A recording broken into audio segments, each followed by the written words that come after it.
Welcome to today's pro, one that a lot of people are sitting on the edge of their hormonal, hopefully balanced seats. We have today Carol Petersen, who's been in the hormone industry for many, many years. She's a compounding pharmacist. She worked with one of the most iconic compounding pharmacies, Women's International in Colorado, for 25 years. And she's somewhat of a world's expert on progesterone. We just had her on the Let's Talk Estrogen, which was a very exciting event that we held for the community because of the confusion with hormones. And now we've invited Dr. Carol to speak with all of you. She happens to be so dedicated to get this information out that she's at an ICIM, an International College of Integrative Medicine, inflammation. I could hardly say that. I hope that doesn't mean I have inflammation. Workshop, and she's sitting on the floor to pull this off in her hotel room to share with us today the ins and outs from her perspective on progesterone. So welcome so much, Dr. Petersen. Thank you so much, Dr. Burkson. And I really appreciate this opportunity because over the years, I'm seeing a sort of diminishment of the importance of progesterone. And it's probably one of the most important. It's second to DHEA. It's more abundant than testosterone. It's more abundant than estrogen in the human body. Yet we're putting so much focus on some of the other hormones and neglecting progesterone. So a little bit about my background. I started working with Women's International Pharmacy, and this first brought progesterone to the public, compounded. There were no commercial products. And it was based on Dr. Katarina Dalton's work. And in the 50s, she did quite a bit of study, and she characterized PMS, premenstrual syndrome. And when you look at her site and her work or her books, you'll find so many symptoms that can be categorized in that PMS piece. And the important part, as far as she was concerned, were that these symptoms occurred in the luteal phase, second part of the cycle, regularly, month after month after month. This characterized this particular symptom as part of the PMS situation. Now, what was really frustrating in part was that they were doing measurements of progesterone in the serum, and these women would have normal luteal levels of progesterone. But for some reason, that progesterone wasn't quite working. And using progesterone just knocked out all the symptoms beautifully. And some symptoms, especially the mood ones, disappeared quickly within hours. Headaches quickly within hours. But breast tenderness, maybe take a few more hours, but you can get rapid relief from what we thought are called estrogen-related symptoms, or an imbalance between progesterone and estrogen at that time. Dr. Katarina Dalton's starting doses, after she moved away from injectable, were 400 to 600 milligrams suppositories, used once or twice a day to get rid of all these symptoms. What was unique to Women's International Pharmacy is that we started compounding with oral micronized progesterone in oil. We eventually started with safflower oil. We went into olive oil as a better oil. Prometrium actually came later, and they chose peanut oil inside the capsule, which I thought was not a great choice. They could have used anything better, but that's what they did. They've used. What's the difference between the micronization of prometrium and most of the hormones that are micronized from compounding pharmacies? Because that affects bioavailability. It does. And there's the term micronization, as far as when you buy the powder, has a range of particle size, and I can't tell you what that range is. I could look it up and share it. Even there were some particles that you would call ultra micronized, would be smaller, and then non-micronized, you could also get that too. The smaller the particle size, the bigger the surface absorption, the more chance for your body to take it in. Now, these micronized progesterone in oil, according to Hargrove and Maxon, who published in the first work on this, they published that the steroidal hormones, when you take it by mouth with oil, get absorbed as an oil, which means it's taken up by chylomicrons and goes into the lymphatic system. It's not immediately destroyed by the gut, as many people will say. Anything you take orally, it's going to be start being broken down, or it goes right to the portal vein, right to the liver to be broken down.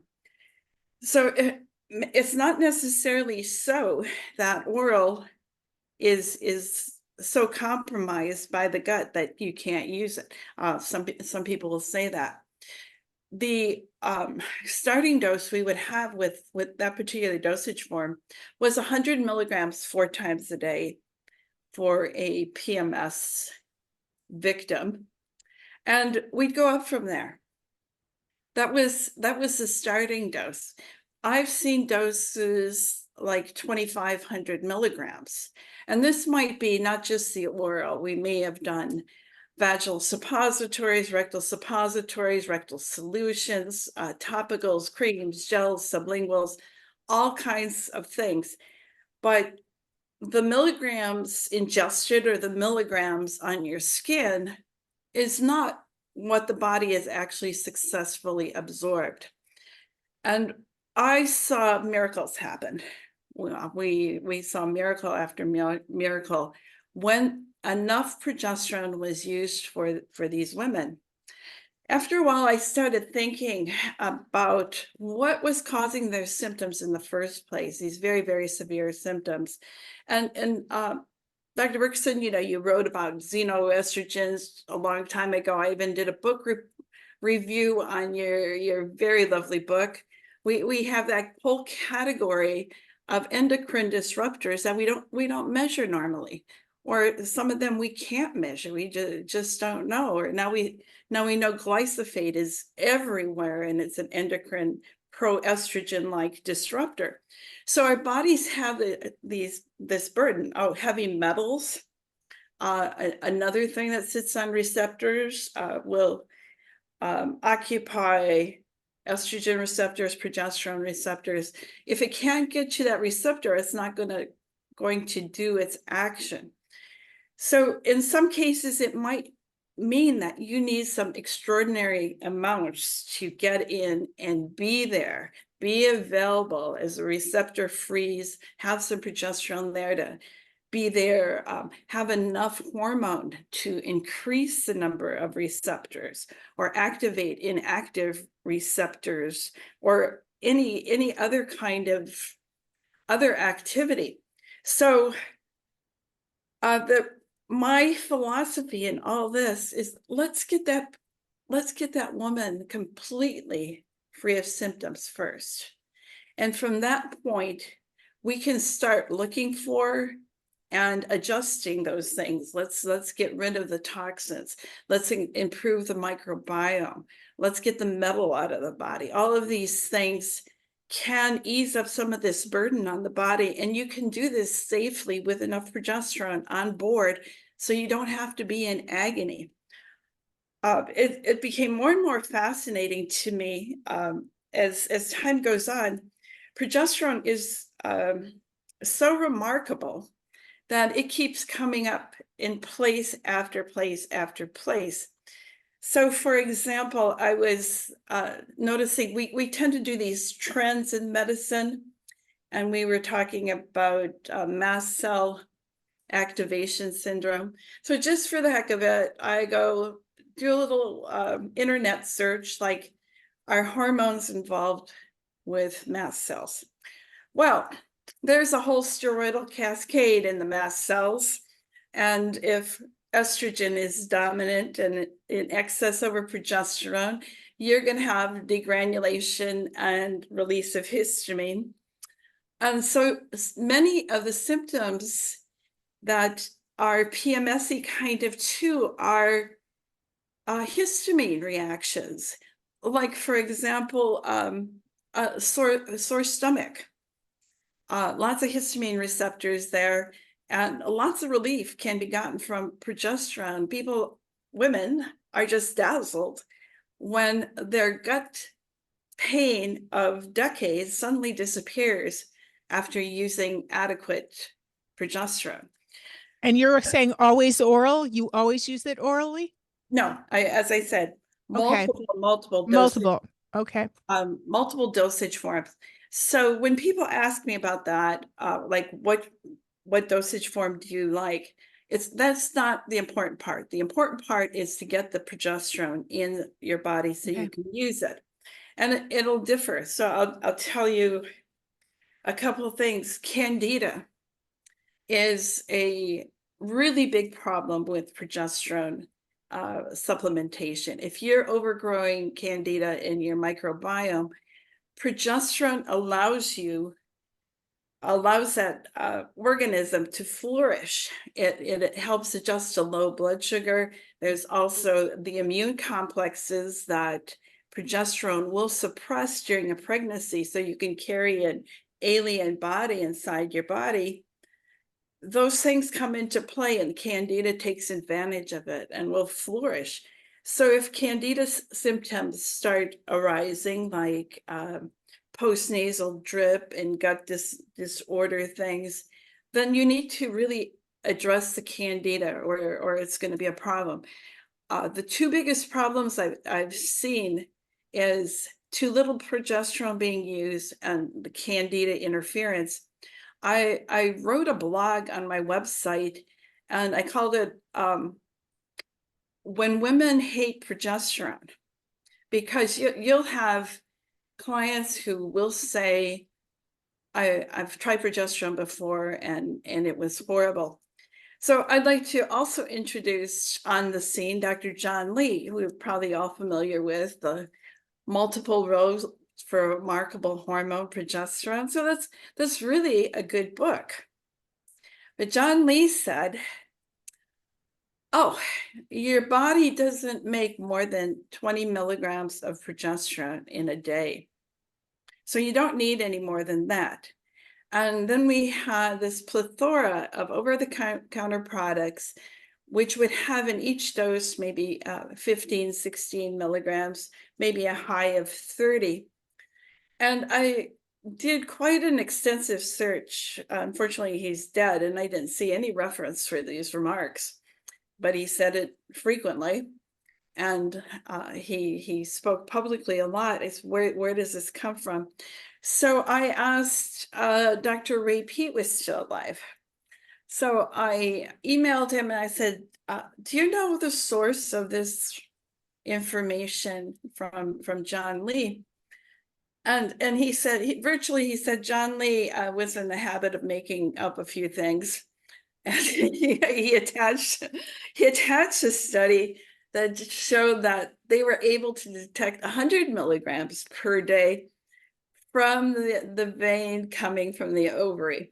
And on top of that, we have de novo synthesis of progesterone in the brain from cholesterol. 6 different areas of the brain. Tons of it there. Right. All the nerves, the Schwann cells on the myelin sheath for all the nervous system tissue, makes its own progesterone, its own pregnenolone, uses it right there. We have no idea how much of progesterone may be made de novo inside cells after menopause. We have, again, inside cells, a whole hormone factory producing DHEA, progesterone. The intracrinologic, intracrinology, where it's produced peripherally acts peripherally, degrades, but we don't have any way of measuring that. So that's a whole new galaxy of hormones that we aren't incorporating yet clinically. So I think while John Lee was remarkable in getting the word out about the importance of progesterone, he actually did us a great disservice. So at Women's International Pharmacy, we were doing the compounding according to Dr. Dalton's philosophy, and along comes the product Progest. And Dr. Whitaker from California, who was a prolific newsletter publisher, Right. he had this little piece, and he was talking about Progest, that you can get progesterone over the counter. And he put in our phone number. Women's International Pharmacy has it. We didn't have it. He did say something about compounding too, but everybody was calling for Progest. So of course we quickly got it in and sold the Progest, but there was a big problem. There were many women who did not do well on Progest. And it actually seemed to make estrogen-related symptoms worse. Breasts got more tender, there were headaches, sleep disturbance, anxiety and panic.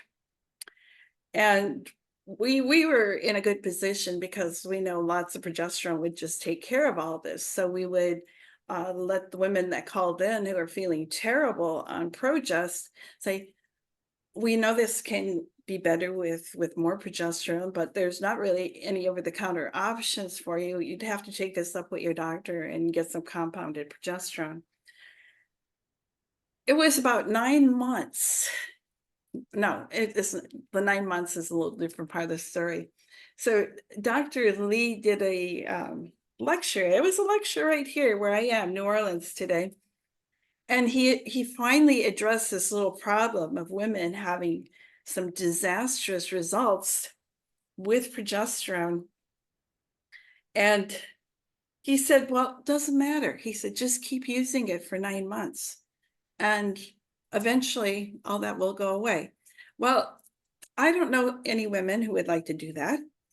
I for sure knew that this could be gotten rid of in hours. In fact, one of the staff pharmacists at Women's came up with this idea that we'd recommend women to use another dose every 15-20 minutes when they were in a crisis. Now, we had calls from women threatening suicide. And what are you going to do when you're just in a place far away? Women tried a lower dose of progesterone and then they had suicidal ideation, and then you recommended to enhance the dose. Is that what you're saying? Yes. You can have that changed in no time. I spoke to a woman who was threatening to kill herself. She's in California. Her nurse practitioner, I think in this case, had given her a prescription for progesterone 100 milligrams twice a day, luteal phase. And I said, get your progesterone out, take one every 15-20 minutes. We're going to talk in an hour or to 2 hours. We're going to be in touch. So sure enough, about an hour later, we're on the phone together. She said, it's gone. I'm perfectly calm. She said, I've been telling this practitioner, telling her, this is all hormones. And I don't need to be on Prozac or an SSRI. It's the hormones that are my problem. And a nurse practitioner actually didn't appreciate hearing that. She had to change providers. But she didn't kill herself that day. And we had several of those instances, also severe migraine, increasing the progesterone every 15-20 minutes until you get relief. Now, in the late 90s, Prozac was losing their patent for patent protection on Prozac. So they were looking for some more FDA indications for their drug. And so they created Seraphin, which they said, now you can take this in the luteal phase only. It's a lesser dose and it works. Here we did this study, like 50-60% of women improved on SSRIs.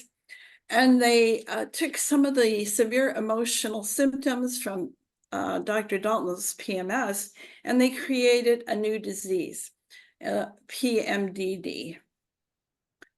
Premenstrual dysphoric disorder. Yeah. And it was a new way to try and get another patent on that or get more money out of that drug, right?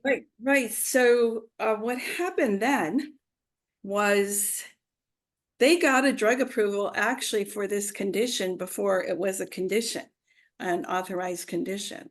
There were some shenanigans going on. And the other SSRIs followed suit. They got an okay for that.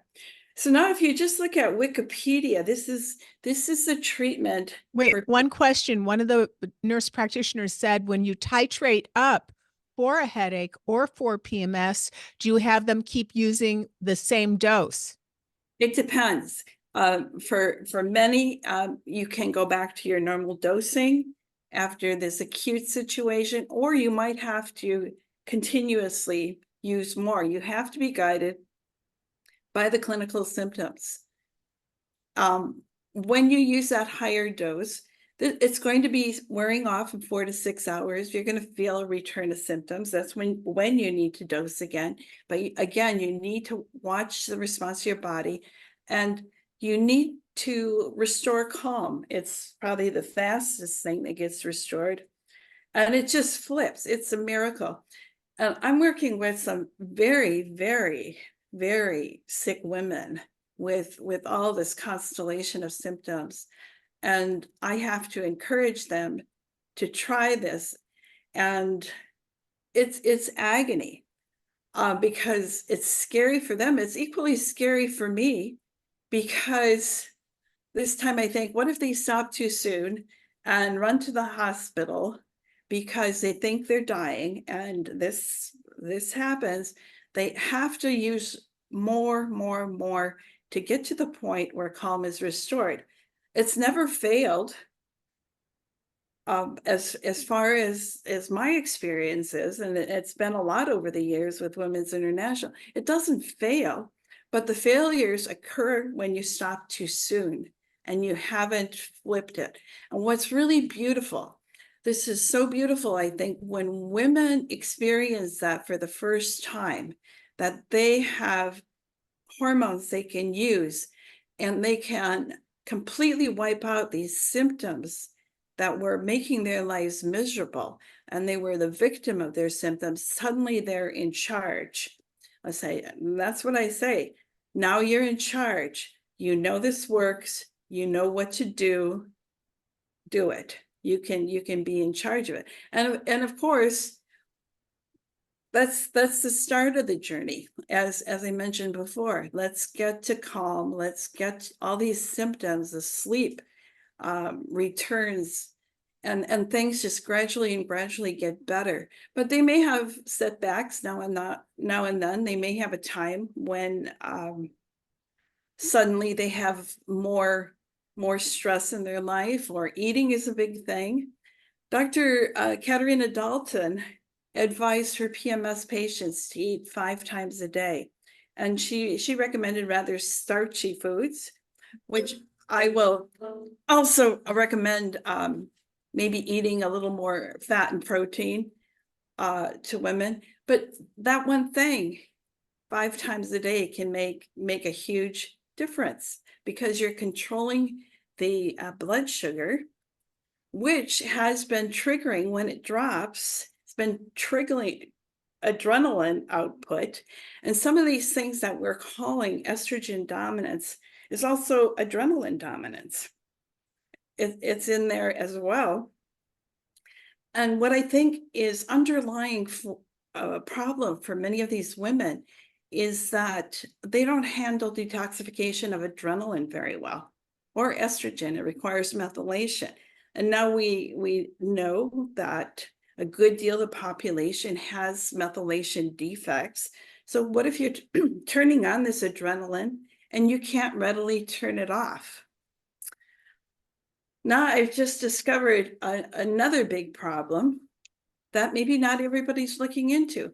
So the last 5 clients I've had, 1 man, 4 women, had scary low cholesterol levels. 122, 132. Without being on statins? Right. So no, and they'll have some hormone testing, and of course, vitamin D's down there in spite of taking vitamin D sometimes, and the hormones are just flatline.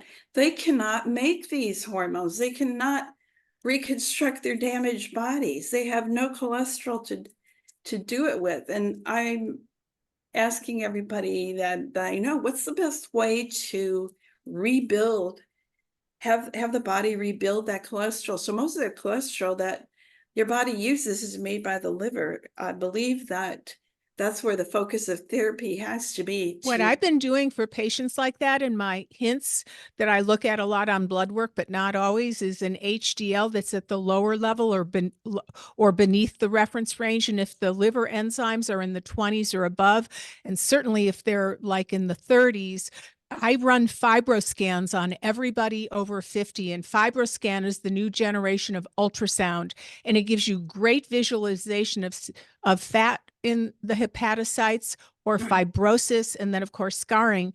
And 1 out of 3 Americans now has fatty liver. And if your hepatocytes are filled with fat, then you can't process your cholesterol. You can't process your hormones. So I have everybody that comes into me do a FibroScan that costs very little money. They need a script. You can get them done at a gastroenterologist or hepatologist. It's been around for about 6 years now, and it's really inexpensive and a great visual. And it's a great way if people come back, they give you the degree of fat buildup in the hepatocyte, and it's very easy to reboot very quickly. So we might even have a pro level on that at some point. But we have one more question, and we'll go through them intermittently. I have a couple of patients right now who are really low in progesterone, severe PMS, endometriosis, but when I gave them progesterone, they both had reactions, depression, more PMS, more irritability, more felt crazy.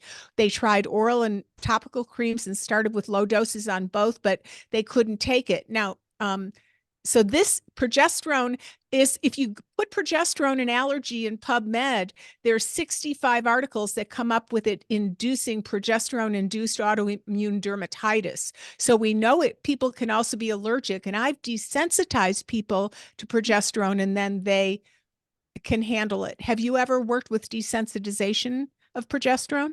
I haven't directly, but I know you can. Morton Teach, who is a former president of AAEM, he told me one day in his office, he did his one of his detoxification solutions, and he said this woman was in complete meltdown in his office, and gave her a few drops under her tongue, and poof, gone. Of progesterone? Or yeah. Progesterone, dilutions of progesterone. So I have that on my blog, as the Dr. Vojani had a lab test for progesterone allergy at one time. You can't find this test, and it made no I sense. tried to create one with an allergy company in town, a skin one, because they're so great, and wouldn't work. It just did not work. Well, what are you measuring? Because allergy tests tend to react to proteins, and steroids are not proteins. So what the test really does measure is the hormone bound to a carrier protein. So you can measure that complex if it's happening. So and if you're allergic. So with this doctor question, she just didn't do enough progesterone. Is that the answer for this provider? She's experiencing both my top 2 things. Absolutely not enough. And then endometriosis is a big red flag for candida overgrowth. William Crook years ago wrote a book about it called The Yeast Connection and the Woman. And this is a little tough, because you've got to juggle that yeasty stuff along with giving enough progesterone to make some effect. And this is when I'll say maybe back down and not be quite so aggressive. But you should be generous to a certain degree, but you need to be on top of the candida. How do you treat the candida? Well, I can't. It's a mystery to me because there are more protocols for candida than you could shake a stick at, and I'm in no position to say what's best. I just got a newsletter. Frank Schallenberger had said, don't mess around with yeast. You can take care of it in 2 weeks. And this included nystatin or diflucan for 2 weeks, which has to be prescribed, along with diet changes and binders and things like that. Makes good sense to me. I don't know. I have no clinical ability to say this works better than this works as well. I've got Dr. John Trowbridge is here at this conference. He's been a friend for many, many years now. And he's got a book called The Yeast Syndrome, I believe. And I believe in there, I learned that progesterone, testosterone, and hydrocortisone, when you use those hormones exogenously and there is overgrowing yeast, it will flare in all 3 cases. Generally, if you were treating a woman with testosterone, it doesn't seem to make as big an impact as progesterone. And I think it happens to be connected to the amounts you need. So when women don't like progesterone, my blog, I've put every reason that I could think of in there why the progesterone was failing. So back to the PMDDers, which are the canaries, I think, in this whole situation. If you look at Wikipedia, this is what their life is going to be. They're going to be warned that progesterone, that they're sensitive to progesterone. They already know that because they had a scenario just like this questionnaire. They had a miserable experience with progesterone. They're being put on an SSRI. They're being put on birth control pills. They're being put on the gonadotropin blockers. And then when all of that doesn't work, then they do surgery and remove the ovaries because we can't stand to have progesterone around, right? Well, you have progesterone being made all over the place in spite of that. So I was, after I left Women's International, I was missing the contact with talking to people all the time about what was happening in their lives. And so I went to Facebook and I joined some groups. The estrogen dominance support groups, and now I'm in some PMDD groups. And practitioners, there's where your failures are. You might not know it. They've gone to 8 or 9, 10, 20 other doctors, and they're miserable, and they're trying their best to help each other. So I started posting some comments in these Facebook pages about using more generous amounts of progesterone. And I got an email from Gemma Banks. She runs a Facebook page for those women who are now stuck post-hysterectomy and have every symptom of PMDD, emotional wreckage of their lives still there, and they've been completely dropped by the system. And so she sends me an email. She said, Carol, we've been reading your comments wherever they saw them, and I and a few of my friends decided to give progesterone a go at high doses. She said it was nothing less than transformational. I was so delighted to hear that. I'm still in active contact with her and some other PMDDers in the UK. So, Great. One question. At A4M, they teach if you give progesterone without any other hormone, you cause plaque. Is that true or not true in your knowledge? I think probably not. Okay. Progesterone's anti-inflammatory. Underlying the whole plaque formation is a very inflammatory system in your blood vessels. If anything, progesterone should be helpful. Okay.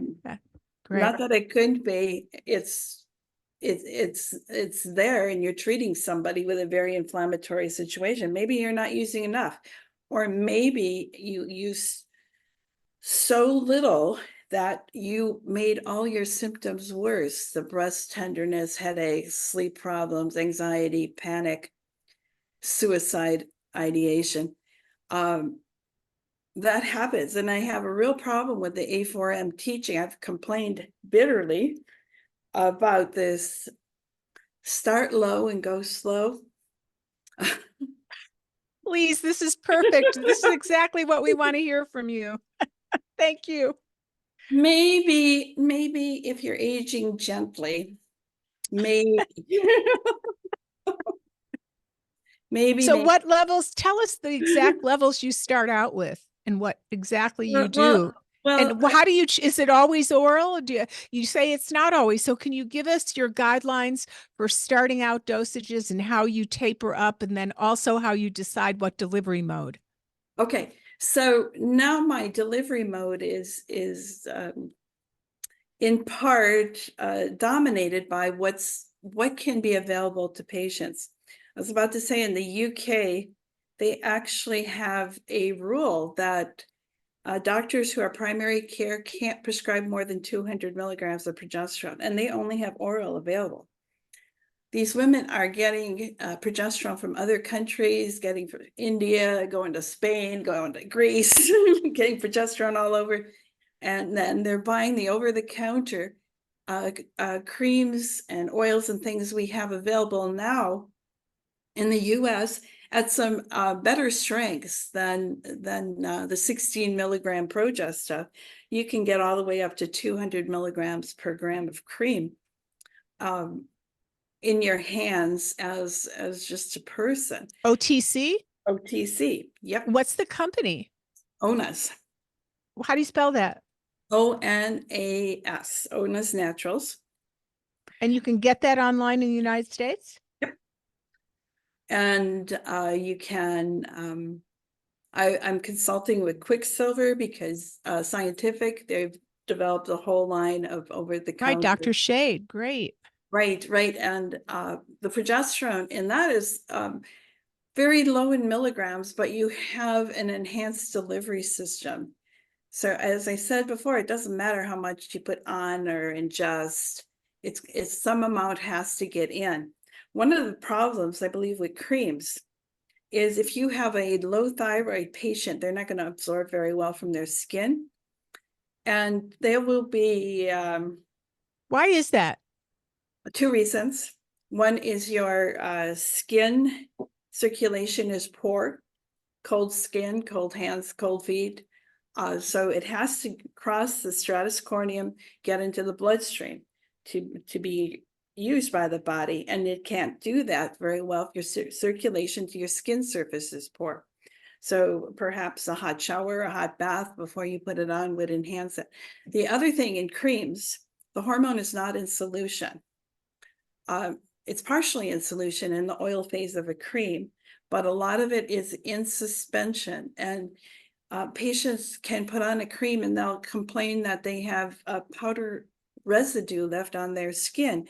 They did not have enough skin oils to complete dissolving the progesterone before it could get cross the stratus corneum into the bloodstream. So when you're picking out dosage forms, if you've got a low thyroid person, that's a poor choice because they're not going to absorb more as you're as a healthier woman. And being low thyroid is pretty prevalent as well. There's where you get some little clues and stuff. The Onas people have a very active Facebook page. So you can't sell intravaginal hormones over the counter. The FDA's position is that if you're not eating it, it's not a nutrient supplement. So you can't be doing that. They were actively going after companies who tried to make suppositories. So they said, okay, get your cream, get one of those forms for making gummy bears and fill it with your progesterone cream, put it in the freezer, and now you have a vaginal suppository that will improve your absorption. And it will. So It dazzles me how creative people are, that this can keep going. So the problem is, women need to be able to get their hands on enough progesterone, and there really aren't practitioners out there. When you have the trainers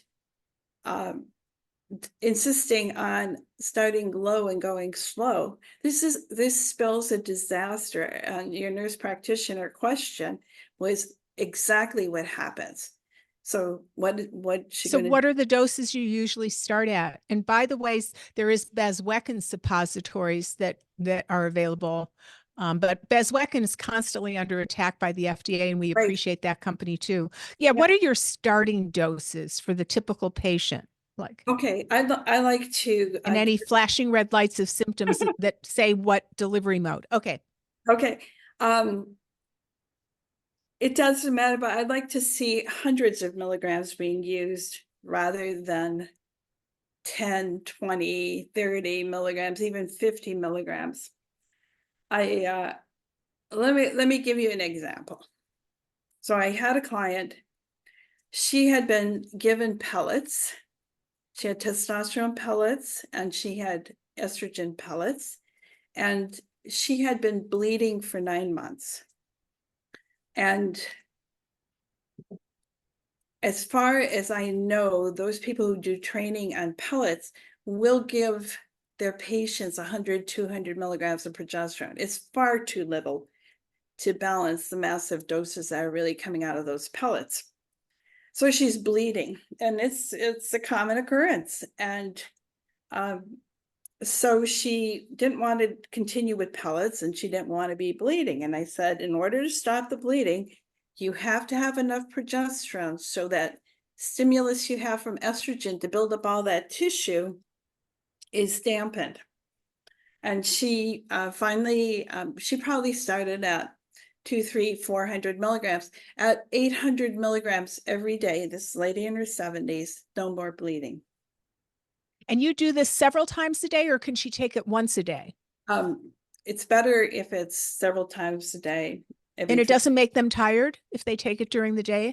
No, even Women's International, the oral, it was a long, long time before we put a warning label on about dizziness and drowsiness, because it didn't happen to most women. We got a few, but we just say, well, change the dosage form, go vaginal, go on your skin. Less allopregnanolone will be formed. Way back when I saw a study, 10 women, 9 got drowsy with oral progesterone, 9 did not get drowsy, sorry, and 1 did, and that particular one did form a lot of allopregnanolone. So it's not a given. A lot of women can take capsules all day long and never have any dizziness, drowsiness, but there are some that will. So change the route of administration. You can usually get rid of that.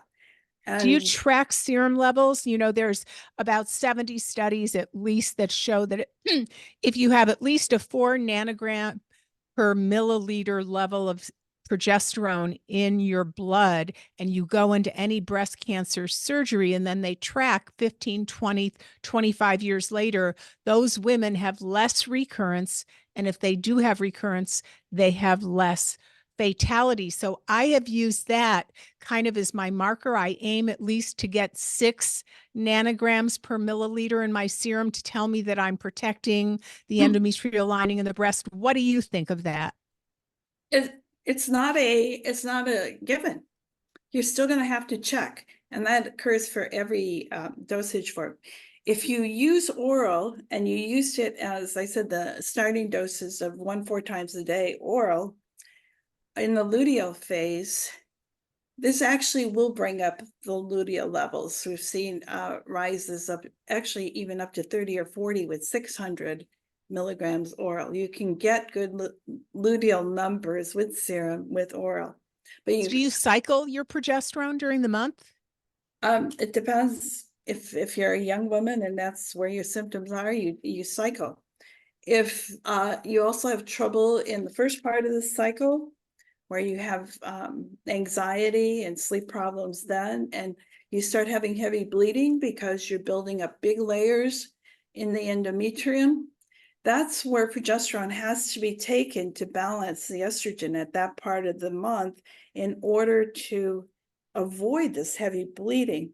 And I don't know what the percentage is, something like 700,000 hysterectomies are done in the United States every year.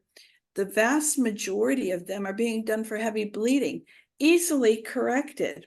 A cycle or two with enough progesterone in the first part of the cycle will correct all that. It's so easy. And instead, we either go to hysterectomy, and now there's another atrocity.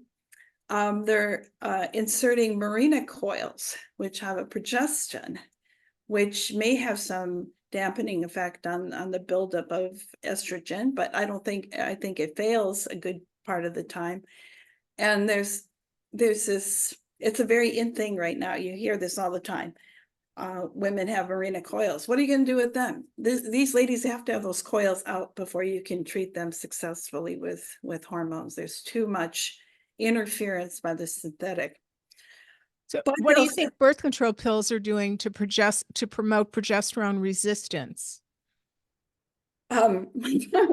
Well, birth control pills are totally synthetic analogs. So you really shouldn't call them hormones. You should call them a drug or something, because they are so devastating to the endocrine system. And there too, there's a propensity now to treat menopausal symptoms with birth control pills. Doctors are not trained very well in how hormones actually work in your body. And so you go see conventional OBGYN, and if you're early in perimenopause and have vasomotor symptoms and whatnot, this doctor is not interested in helping you. So it's either tell you to go home and we'll treat when the hormones come down more, or pop you on birth control pills, which will in turn fill receptors and take care of that symptom, but it certainly won't do your body any good. It will cause issues with your brain and your sleep, and all these things will continue because you've not chosen the right therapy. The right therapy is to take care of what's missing. Now, there's also a propensity to think estrogen is the thing for vasomotor symptoms, but in early and peri, estrogen has not dropped yet. And Dr. Jerry Lynn Pryor has quite a bit of research in this area, and she just published how effective progesterone was for vasomotor symptoms. During perimenopause, she also published that women have the highest estrogen in their entire lifespan in the perimenopause years prior to menopause. And yet conventional wisdom will say menopause is low estrogen and that's it. So if you're having symptoms, it must be your estrogen's low, when actually it's high.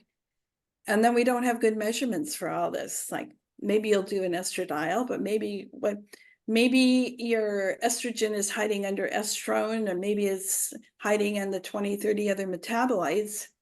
So if you just do a simple serum for estradiol, you have no idea about estrogen status. How do you test hormones? Well, I've been liking to, as a preliminary, when somebody's a bit complicated, Life Extension put together a panel they call a female elite, and they have male elite. And what I really like about it is you don't look at hormones in isolation of each other. This test has sex hormones, and including total estrogens rather than estradiol and estrone, so you have a little bit better idea. I like that. They have progesterone, testosterone. They have cortisol, DHEA. They have pituitary hormones, TSH, LS. Is this serum or urine or what? Serum. Okay, because cortisol, serum is kind of I haven't found that to be a very useful test. I don't know. As much just a thought. Dr. Platt, who wrote Adrenaline Dominance, he thinks it's better than saliva cortisol to do it. Oh, really? Oh, Yes. interesting. And he believes when you're in this high adrenaline state, that the saliva tests are false because of the adrenaline effect on what can get into your saliva. So your saliva test could look normal, but you very much have too much adrenaline, which he said you can surmise. So is that cortisol, that life extension test need to be at 8 o'clock in the morning when you normally test cortisol in the serum? Yeah, it needs to be an early morning. And I believe his cutoff was 20. If you're above 20 early morning, definitely adrenaline's too high. And so you have pituitary hormones, complete thyroid panel. If you add thyroid antibodies to that panel, you have inflammatory markers, blood chemistry, lipid panel. As I said before, I think we better pay attention to those people, men and women alike. The building blocks of hormones, right? Very, very low cholesterol. And I don't know how prevalent this is. I was sort of shocked with these 5. People on statins, it's real prevalent. I know. There's a book I kind of like, and I just reread it. It was Sergey Zugan, Dzugan, The Magic of Cholesterol Numbers. And his therapy for cholesterol issues is, of course, hormones. That's probably why I like the book. But he said, if your hormones are low and your cholesterol is low, you can't be making them. So you need to replenish all those hormones as your body is trying to rebuild itself. And then if you're familial hyper cholesterol, like above 300s, and about 5% of the population is that. And he said, I'm willing to bet that if you do a complete hormone panel, you're going to find missing hormones. I mean, some of them are deficient, and your body is trying to make more. And so he had a few case studies in there where oh, interesting. That's fascinating. Found the hormone deficits and fixed that, and these above 300s people were able to come down to more normal levels. It's a Gaussian curve like anything else, but where is the peak? The 80%. The 80% of people really should be 220 to 280 is a good level for cholesterol. We've all of this things about cholesterol, we need to go down to 180. Oh, they're wanting people now. They're saying if you're diabetic, you should get your LDL below 50. It's unbelievable. It's totally it's shocking. They're by the question. So we have a few questions here. Does form impact number of milligrams needed if you give it orally or on the skin or vaginally? Does that impact the amount of progesterone that you put in that delivery mode? Yes, as I mentioned with the Quicksilver 8 milligrams per dropper, that system is limited to that concentration because that's all that would dissolve. But it's going to take less of that to do the same thing a cream might, where you might need 100 milligrams of a cream. 8 milligrams of the nanoemulsion might do it. So you have to adjust for dosage forms and absorption. And maybe you have somebody who can't absorb through the skin very well at all. The most important thing. Dr. Wright used to call that dermal fatigue. He said some people, but now you're saying maybe that's mostly thyroid issue, but whatever it is, some people don't absorb hormones well through their skin. Right. I saw that, and I'm not so sure about that theory. And I also, he has this like bioidentical hormone application that you put the hormones closest to the organ of origin. Right. Where that has some validity, like vaginal and rectal mucosal absorption tends to be better than the skin. It's discounting all the other places your body makes the same hormones. So I don't think it has the importance that he was given. So one more question. Can you do vaginal suppository 10 milligram progesterone to help with progestin? If someone's got a Mirena in, They're asking, can you give at the same time someone has a Mirena IUD, can you give a small vaginal dose to help out? It's not going to help out. Okay. You're blocked. The thing is blocked it. We tried to for a while. The same thing was occurring with women on birth control pills. They still have PMS type symptoms. Can we use enough progesterone to get rid of that? No, can't do it. The progesterone's blocking it. They want to know the name of the cholesterol author one more time, please. The book is The Magic of Cholesterol Numbers. And maybe Sarah, you can write this in the chat, The Magic of Cholesterol Numbers. And the author's name is Sergey Zugan, Dzugan. Jerry Lynn Pryor, who's been a menopause researcher, and her website is semcor.ca. She uses a minimum of 300 milligrams orally for bones to stimulate the osteoblast. So you have new bone growth. So you are able to prevent osteoporosis. And that's something that's not really considered. I think conventional doctors are when they're using prometrium, they're using 100 milligrams, 200 milligrams. For the most part, that's not enough to help bones. If you don't use progesterone, if you use estrogen only, there's a vehicle where you actually can cause more bone loss by this unbalanced situation you created using estrogen only, which we do for hysterectomized women all the time. So that can cause an increase in prolactin, which stimulates parathyroid increase to pull more calcium out of your bones. So it's another mechanism where estrogen in an unbalanced fashion is not so helpful and not really recognized. Can you talk about progesterone replacement in gentlemen? Yes, I think they need it too. No. and that's the end of that. There's a major trainer too saying men don't need progesterone. How ridiculous. We all have the same hormones, and it's enormous help with sleep. It can in generous doses. Michael Platt said he was able to help prevent or turn around prostatic enlargement with progesterone doses where 200, 300 milligrams applied in a cream to the perianal area.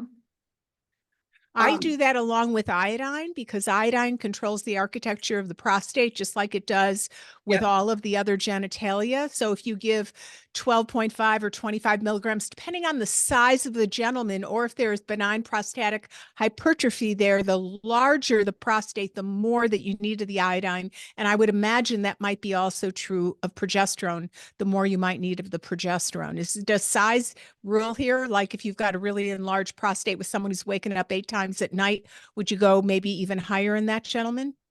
Might. You really have to, trial and error. And everybody wants a protocol, and we get that. I know. We get that from conventional medicine. Yeah. I wrote a blog called That is so true. The Tyranny of Flowchart Medicine, and it's so hard for them to accept that the same thing's not going to happen the same way with every person. It can be. When I started working at Naples, the nurse practitioners would go and say, just tell me how I do this and tell me how I do this. And you go, no, that is the paradigm world life viewpoint through an allopathic set of eyes. And it's got to be individualized. But therein lies the thinking part of medicine, the art part of medicine. And now if we get into algorithmic medicine, we've just got the non-thinking. And there's some people who say, well, with what's happened with the pandemic in the last few years, we're left in medicine with the less courageous, less thinking people. So all of this group is all about promoting agile thinking. Exactly. I'm right with you. Exactly. And interesting enough, with COVID, long COVID or vaccine stuff, just saw a study published correlating with low progesterone, also correlates with low hydrocortisone, this long-term malaise, whatever is going on. Your hormones are low. Check it and fix it and see what happens. So progesterone's helpful throughout your whole lifetime. The progesterone deficiencies, if you have a colicky baby, that's too much adrenaline, not enough progesterone. If you've got ADD, ADHD, check the hormones. You're out of hormone balance. Somebody says in menopause, do you still need to observe the cycling between the follicular and luteal patterns in dosing? You choose. I'm just, I'm inclined to go to daily dosing in menopause because So this is the deal. I love daily dosing, but if you really do a deep dive in the literature with BRCA breast cancer patients and breast cancer patients, I have seen a trend where people who do cycle a bit have less risk of recurrence of breast cancer and less risk of breast cancer. But I think the older and older you're away from 50 years old and you're 70, do you really need to do that? But if I don't do that, and I'm a breast cancer patient, but now that I've been seeing it more and more, I think I am inclined for maybe even a week or two of the month because I'm a high risk woman because I've had several cancers. So I'm thinking now I might go to an increased dosage mid cycle, for maybe 1 or 2 weeks a month. So, it's kind of play with what you're doing. But if you have a woman who never had any pathology, never had any cancer, and now she's 65 years old, I think you're totally fine going with the same dosing all throughout that menopause. So it's individualized once again. And again, looking at the trend of the literature. But what should your hormones look like at menopause? And actually, Ray Pete wrote this, and I thought it was pretty good. He said it should be the same as when you were 13 at menarche before you started cycling. That's where all your sex and adrenal hormones should be. But we don't have I think that's really great because one of the biggest issues in hormones is that a guy, for example, or a woman will go get tested by their primary doc that wants to do them a favor, is well-intentioned, but doesn't know anything about hormones. And then they look at the reference ranges for people their age. They look at reference ranges for people 50, 60. You don't want your hormones to be at 50, 60. You want your hormones to be at the younger. This is such an important issue. And this is where we get divergent application and understanding right here with that. So that's a really great point. Lisa said, well, how much iodine with the progesterone cream? Well, Dr. Brownstein and I are going to give a Let's Talk Iodine next Wednesday night. We're going to do it for free because, of course, we want people to know about everything hormones. So we're giving a little bit of information and we're letting people then purchase Let's Talk Hormones, which the price is going to go up even higher the second week in March, just to let you know that. But it all depends on the size of the person, the size of their breast, the size of their prostate. Once again, it's not a one size fits all. And some people say that they're reactive to iodine. And I wonder that if it's similar to progesterone, are they really reactive to iodine? Because remember, iodine is a critical transcriptional cofactor on every single evolutionarily conserved binding domain of the nuclear family. You need iodine on all hormone binding sites for them to work, and your thyroid hormone is made up of iodine. So I wonder about people who say they're reactive to iodine, and I'm more tending to want to desensitize them or to really take a bigger look or maybe fix their gut and then give them iodine. But nonetheless, where the iodine's actually working, and you're having detox stuff happening left, right, and center, and your body. I hadn't thought about that. Great point. And I want to bring this up in reference to testosterone or DHEA. A lot of people will report that they get some acne, and then I'll say, are you constipated? Because your skin is a detox organ. When you put the androgenic hormones, you give your immune system a big boost. So now it's able to take care of some of these chronic things you've been hauling around, and you're creating debris and you got to get rid of it. So, conventionally they say, oh, stop it or lower the dose. But I would say maybe clean up your detox systems, and you're having a very favorable response from that hormone. Just make sure it's getting detox the way you want it, not through your skin. I have this similar. one. Oh, I'm sorry. Go ahead. I don't mean to interrupt you. I'm the Go same ahead. with iodine. If iodine is really anti-infective, anti-parasite stuff, so is there a reaction to the iodine molecule, Or were you breaking down pathogens that iodine was working for you? That's a very good point. And that's where the thinking comes in. And it's great to know the physiology, to know how all the hormones work, to understand what they do, to understand, for example, if prolactin is elevated, what nutrient lowers it, what nutrient dictates duration of hormone signaling. If you understand these details, when issues come up, you can think out how to approach an individual first attempt of help with this one patient. If that doesn't work, go to attempt number 2 to help with that patient. But rather than for them to just say, I can't take iodine, that makes no sense. So much of the body is made up of iodine. So something else is going on. But if you can speak to them in that intelligent way, I think it appears to you as though you're having a reaction when in essence it might be a flashing red light that something else hidden underneath is going on. But that takes thinking. That's why we're all here, because everyone here loves to think. So somebody says how to desensitize iodine and progesterone. Well, basically what I was using for many years is Dr. Wright had an energetic practitioner. He still does, where you would send in saliva samples and he would do energetic healing long distance. He no longer offers this. Early on in our membership, I had made this available to the pro level. I don't know how many people really utilized it, but right now, Dr. Wright just stopped practicing. Letter went out to his patients a few weeks ago, and he's not offering that service. So what I then went to was the Nabutropod NAET desensitization, but I was using acupuncturists and chiropractors who knew how to do it. But then I didn't like what happened. Now that you send them a patient and they say you need an entire year, you have to desensitize all these other things. It was a mess. It was expensive and it didn't work. All I wanted to do was have them test the bases and the individual hormones. That's all. And people aren't doing that. They want to make money. They want to have practitioners. They want to have people coming. So if you do want to desensitize hormones, and that would be a fabulous niche for one of the things you can do is either get energetic medicine like the Vol machine in your practice, or you can use the Nabutropod, and they have a 1-week course online. I think it's $2,500 to learn their method.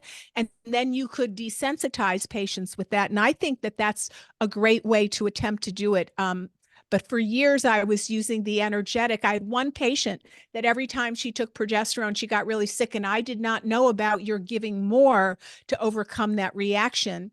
So she did 2 weeks of desensitization. Then we waited another 2 weeks, retested her. She was fine.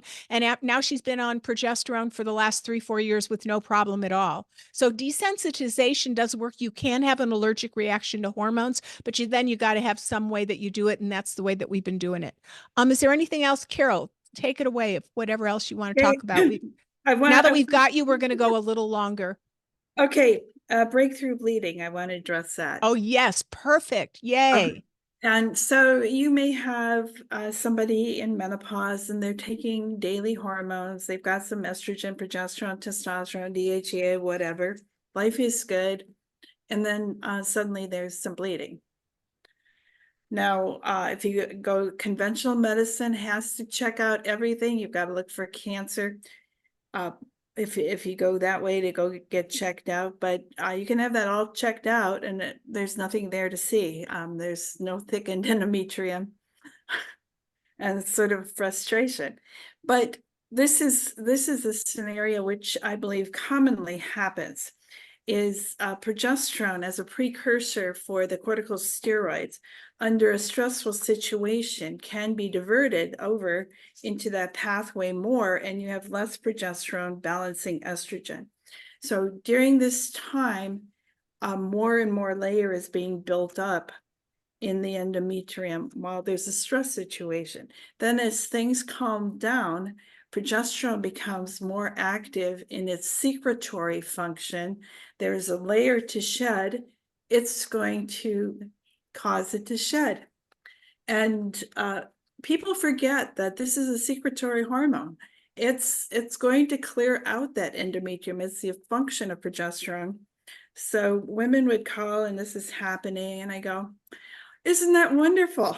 And they say, they think maybe they're dying. They should be afraid, right?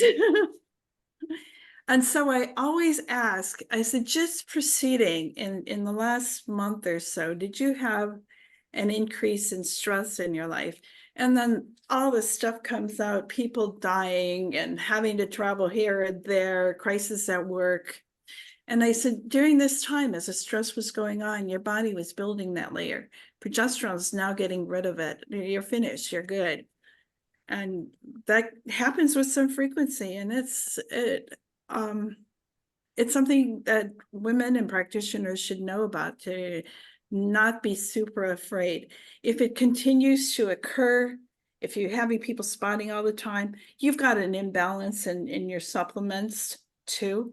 So you have to address that. You don't have enough progesterone to, you're like on the edge with the estrogen progesterone if you're having continuous spotting. So let's say we take a patient, she's been on hormones for a number of years. She's a 71-year-old woman, and suddenly she starts spotting and she gets a vaginal ultrasound and her endometrial stripe is like 28, 29. What would be the first, and they don't see any pathology, and biopsy shows nothing, there isn't any carcinogenic process or adverse cellular change. What would your thinking and actions be, Carol? You could increase whatever progesterone she's using and create a shed and get rid of it. How much would you give? Let's say she was on 200 to 300 milligrams a day. I give her more, 400, 600. And when use it till she starts to bleed, then you can go back down to the normal dose. So is that what you normally do? You take the progesterone to a higher dose till they bleed and then you back down? Yep. There's something wrong with this. Okay, there's something wrong with the thing we were all taught, that bleeding in the menstrual cycle comes when progesterone and drops, that it's responsible for bringing on your period. And I think no, because during the PMS years at Women's International, we would have women PMS symptoms 1, 2, 3 days into menses. Regular as clockwork. They bled on time. Progesterone never went down.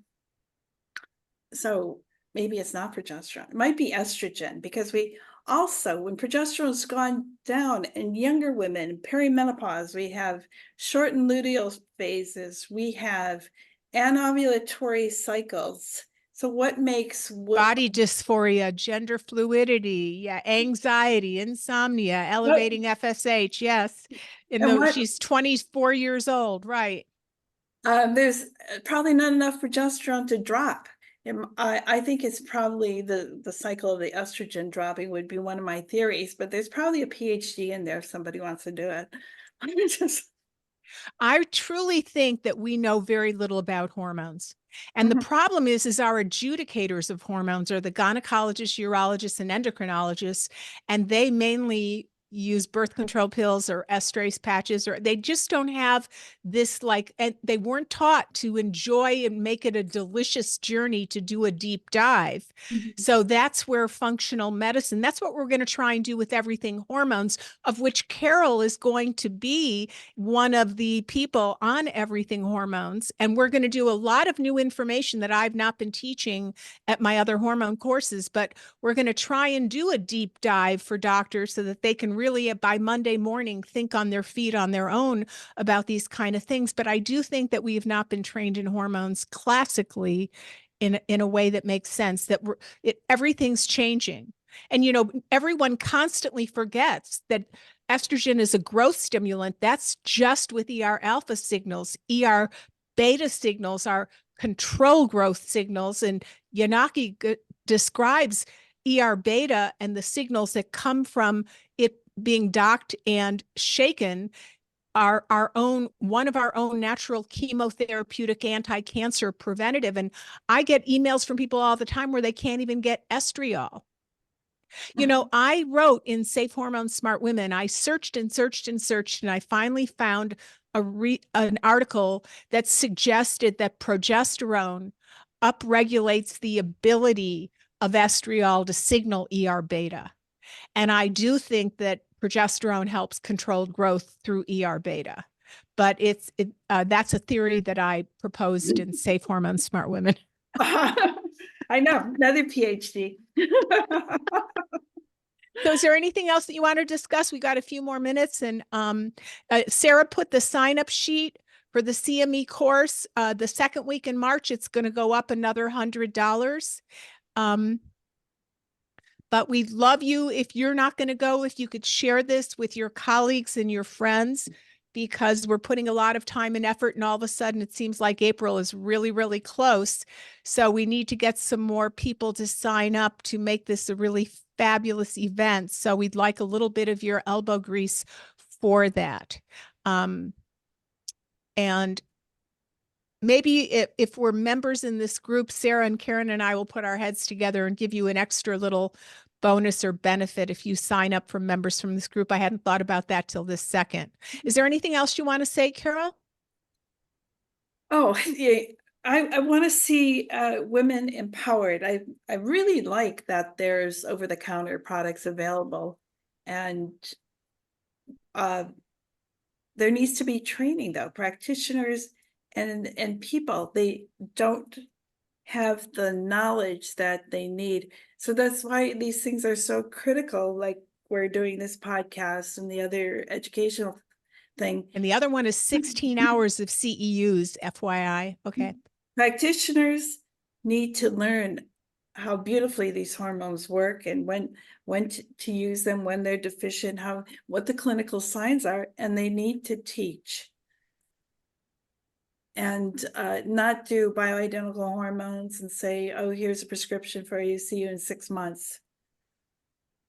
That's another recipe for failure. So if they don't want to teach, if they want to have a busy practice, or like we've got some practitioners here who have very busy practices, what might be the way that they could streamline that information that needs to be Vulcan mind melded to these patients? You say teach, that if you want it, with this script should come some information, any guidelines on how you might recommend a book or somewhere on your blog or write up that they could use it, what they could give to streamline that educational process?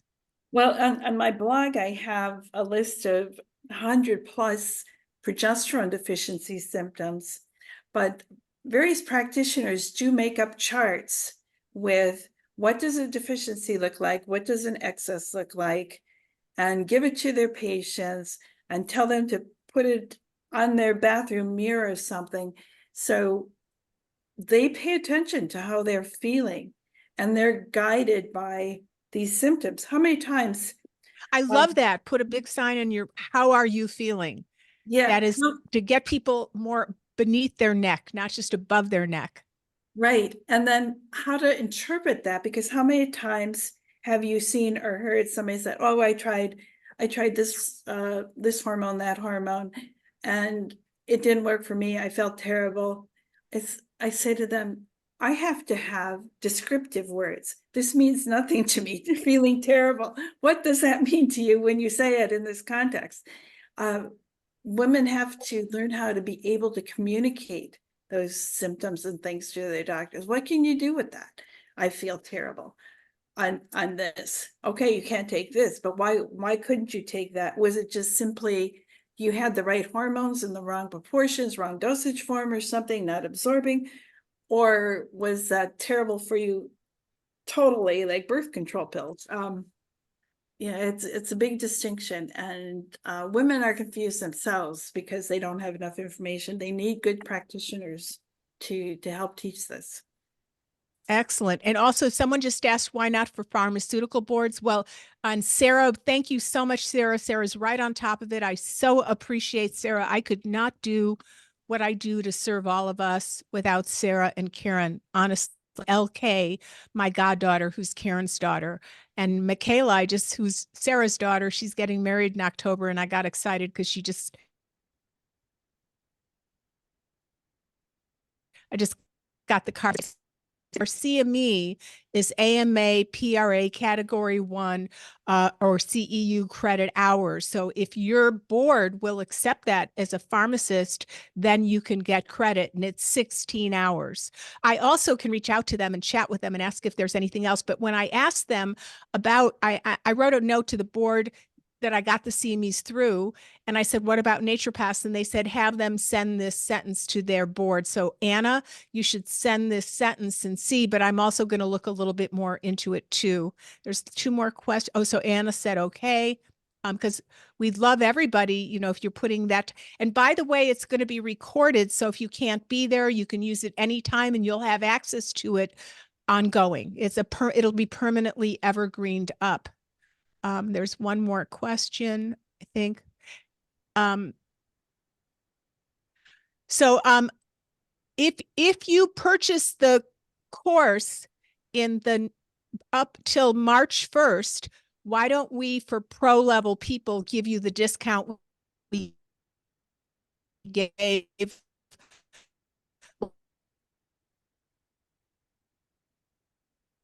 and the second week in March, it goes up to $14.50. So Sarah will send out that same code and make it available for the discount. We can't give less because It won't be made the that same code. It will not be the same code. It'll be a different code. It will have to be a different code because that Maybe one's say already pro on it. So each of I these will send out when I send out things this afternoon, I will send out a new code specifically for pro members and we'll tell you how long that is good for. Excellent. Okay, so don't forget to do that. Don't miss out on that because this is going to be a really amazing course. Plus, you can get CEUs. And Anna, I'm not positive about you. Would you look into that? And then I'll look into that. And maybe you and I can email each other and see. So back to Carol. Now that we've done that housekeeping, are there any other questions or any other major things about progesterone? What about if someone's got MS and you really want to reboot their myelin sheath? What have been the doses in your experience with MS patients? Okay, again, I would do hundreds of milligrams rather than 10 milligrams, 20 milligrams. It's so anti-inflammatory. There's no reason you don't want it. Remember, every Schwann cell needs progesterone in your body. We at Women's International supplied the estriol for a very famous MS study, 8 milligrams of estriol a day. But they gave it orally. Do you give it orally or do you give it in another way in that study? It was oral. Yeah. And they, as Jonathan Wright was talking, they did scans and lesions would disappear. Right, the white lesions are. So, you know, anytime you see on an MRI, that's a really good point. The white brain disease, which is so common, you think of that as a big part of aging. That's often a sign of needing more progesterone. And if you're giving more progesterone, those white brain disease lesions should start getting smaller in volume. Yep, you should see all kinds of things improve every time you top up your hormones. It's amazing. And I've had some patients that I can't elevate the dose orally because they get too knocked out the next morning.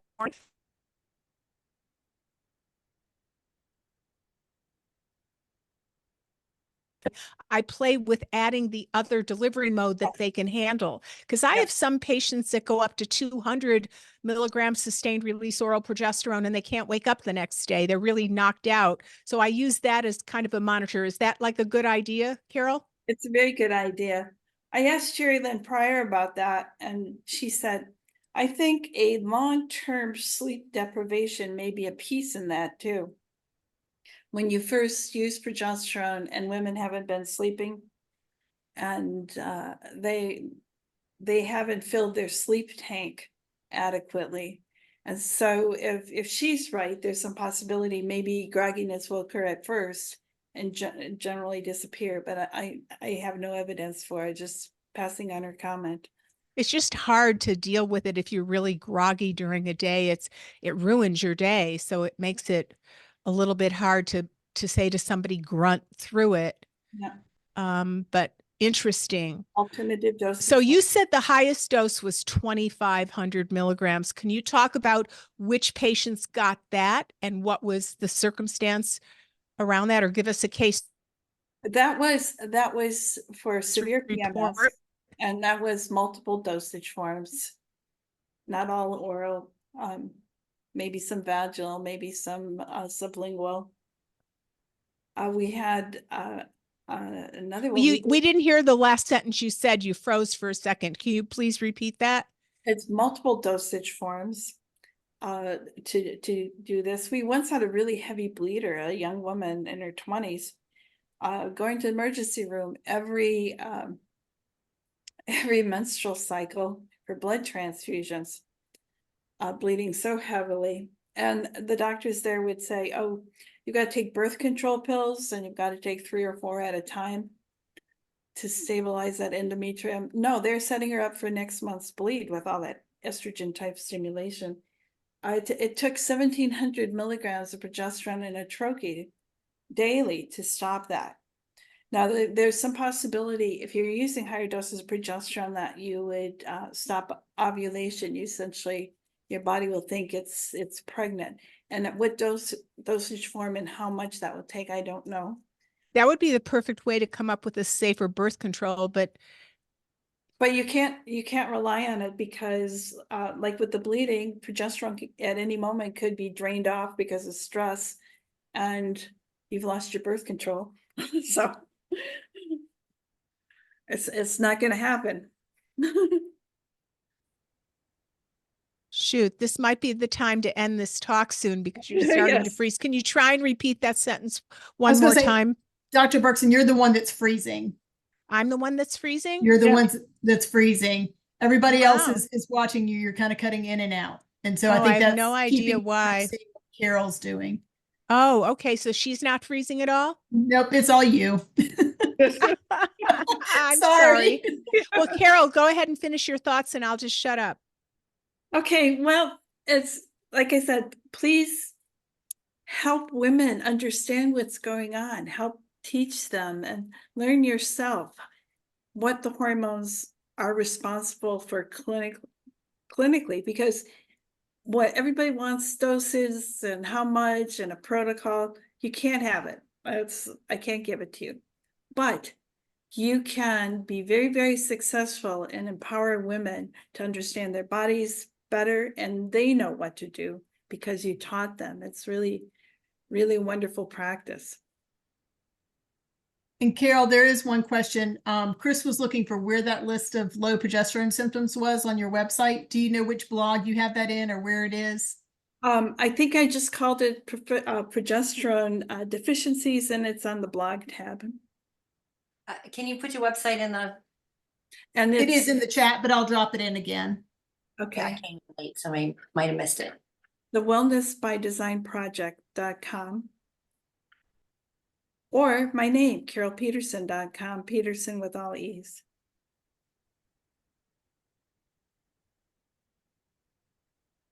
How much progesterone do you take a day? Oh, well, it depends. More stress, if I feel like I'm getting more stressed, I just grab some and put it on.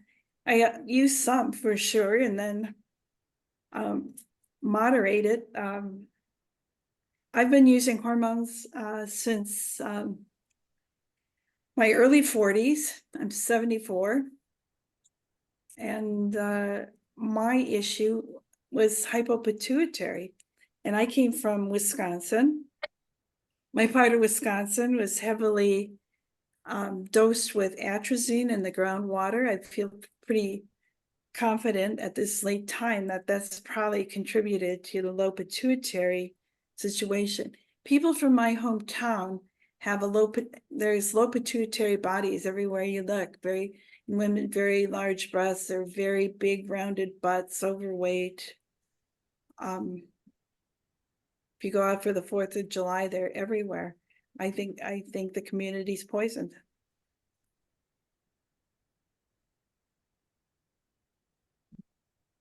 My computer was just going in and out, and I had a question that I wanted to ask you, and you were just talking about dosing and what you took. Shoot, I was trying to make it where my computer stopped freezing, and I lost the question. Over the years, I've used just about everything, switching around. And now I'm using Quicksilver topicals and sublinguals. Did you say big rounded butts, Tissues. large breasts? Yeah, So I'm going to let Sarah read these. I can't read them.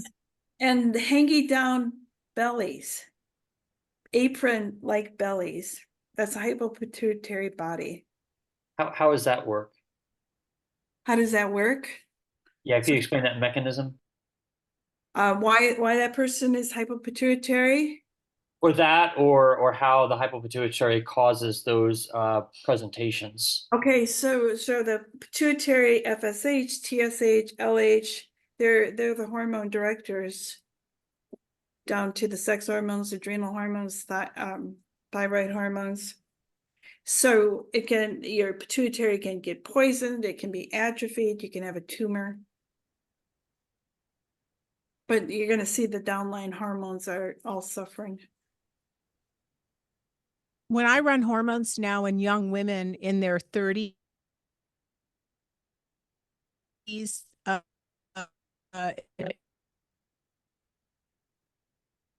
computer. Well, I'm going to call it a day because it's 11:30. And can you hear me? Sarah, can people hear me? Yes. Okay, great. Yes, Thank you're you good. so much, Carol. Once again, your website is the wellnessbydesignproject.com or Carol Petersen with all E's in it. And her work is fabulous. She's one of the few doctors that understands that receptor functionality is a true part of hormone health. I don't know if you've tried my new products yet, but that's maybe a conversation you and I can have at another time. I don't want to take up people's times on this, which is all about rebooting receptor functionality. This has been absolutely fabulous. We'll take one more burning question, and then we'll call it a day. Can I have it? Nobody else has it? So I had a patient with pituitary, a male with pituitary treatment. So might I have thought about giving him progesterone? Yep. And that even male patient might have needed estrogen too, and testosterone and thyroid support, the whole works. How often do you give male patients estrogen, and what do you like to see in their blood work? Are you guided at all by reference ranges and males for labs with estrogen? Well, again, we don't really know their estrogen status, so it's hard to say. But if men don't have enough estrogen, they're not going to be fertile. They're not going to be able to use their testosterone as effectively. So it's a rare thing. Do you use progesterone for the treatment of gynecomastia? You could. I no experience with it, but I would certainly try that before surgery. And it's, of course, an overactive aromatase enzyme issue. So you'd want anything that were aromatase inhibitors. And the other evening, you were saying progesterone is an aromatase inhibitor. We know that grapeseed extract is an aromatase. We know that melatonin is an aromatase inhibitor. We have multiple tons of them in the natural world. Quercetin, natural polyphenols galore, green tea.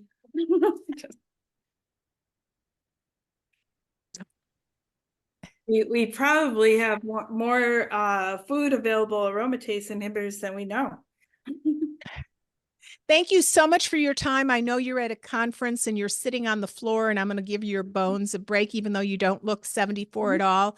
Look at us. Look at us. Yay for hormones and everything else that we do. Of course, it's a tapestry of many choices. So thank you, everyone, for being on here. We look forward to getting the archives of this. Please go visit Carol's site and her blog and see what information that you can use to educate your patients, and then cite her so that you drive your patients to her blog. And I'm going to see and talk to my staff about getting even a better discount for pro members, but we're going to give you a time limited amount to do it. So you're going to do it or not do it. So we're going to chat about that. You know, all this takes a lot of time, and anyway, so it's all wonderful. I love this group, and I love you, and I appreciate Carol. Thank you so much for having me. Thank you. Thank you. Thanks, everybody. I appreciate it. Bye-bye. Sorry, my computer's so crazy. It's progesterone deficient. I need to rub progesterone on my computer. Bye.